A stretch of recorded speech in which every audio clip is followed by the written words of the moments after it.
Déserts médicaux. Pourquoi les remèdes actuels sont insuffisants, d'après la Cour des comptes?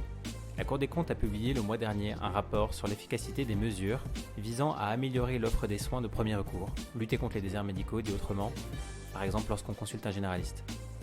Au Soigné vous en propose une synthèse en 3 points. Premièrement, la Cour constate un accès aux soins de plus en plus contraint.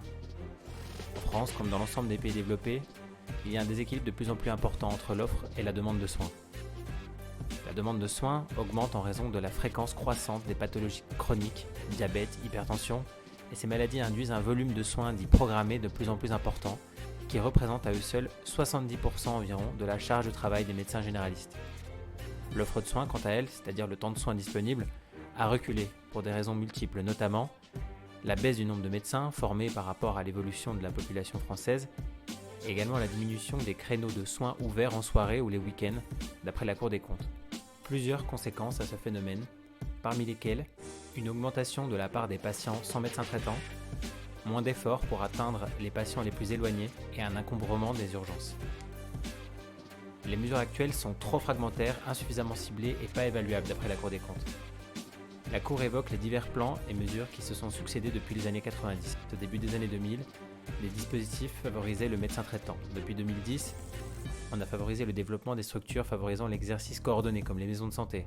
Et depuis 2020, on recherche des économies de temps médical, par exemple grâce à la délégation de soins. Ces mesures représentent 1,05 milliard en aide publique pour améliorer l'accès aux soins de premier recours. Néanmoins, elles n'apportent pas les résultats escomptés d'après la Cour des comptes. Elle critique notamment des stratégies instables et hésitantes, des indicateurs qui ne permettent pas de mesurer des résultats concrets, ou encore une insuffisance de ciblage dans les territoires les plus en difficulté.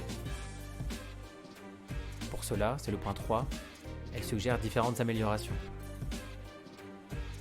En priorisant les territoires les plus en tension dans les aides financières à l'emploi d'assistants médicaux, en inscrivant dans les missions des schémas territoriaux de santé la réduction des inégalités territoriales de santé, et en conditionnant à long terme toute installation dans les zones non tendues à un engagement d'exercer en zone tendue. Mais la Cour des comptes va plus loin, elle recommande également d'étendre le rôle des hôpitaux et des médecins hospitaliers, notamment en confiant aux hôpitaux une mission d'intérêt général nouvelle consistant à déployer des centres de santé polyvalents en zone tendue et en permettant aux médecins hospitaliers exerçant en centre de santé hospitalier de percevoir une rémunération partiellement indexée sur leur activité. Elle souhaite également mettre en place un vrai suivi qui n'existait pas jusqu'alors de l'ensemble des mesures en coût et en objectif et conditionner l'aide apportée aux différentes structures d'exercice coordonnées par la signature de protocoles pour favoriser la coopération interpro. Ces mesures sont complémentaires à l'augmentation du nombre de médecins formulée par la fin du numerus clausus, effectif depuis 2020. Maintenant, reste à savoir si le prochain gouvernement tiendra compte de ces manquements pointés par la Cour des comptes avant d'ajouter sa nouvelle série de mesures.